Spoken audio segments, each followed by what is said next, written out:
జీవితమొక పయనమని గమ్యము తెలియదని తెలిసిన ఈ మనిషి పయనమాగదు.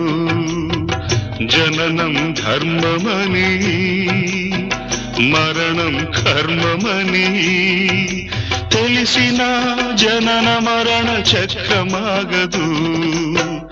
మరణం తథ్యమని ఏ జీవికి తప్పదని తెలిసిన ఈ మనిషి తపనాగదు.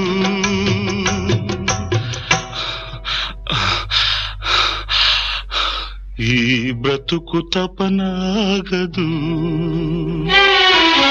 ఆగదు ఏ నిమిషము నీ కోసము.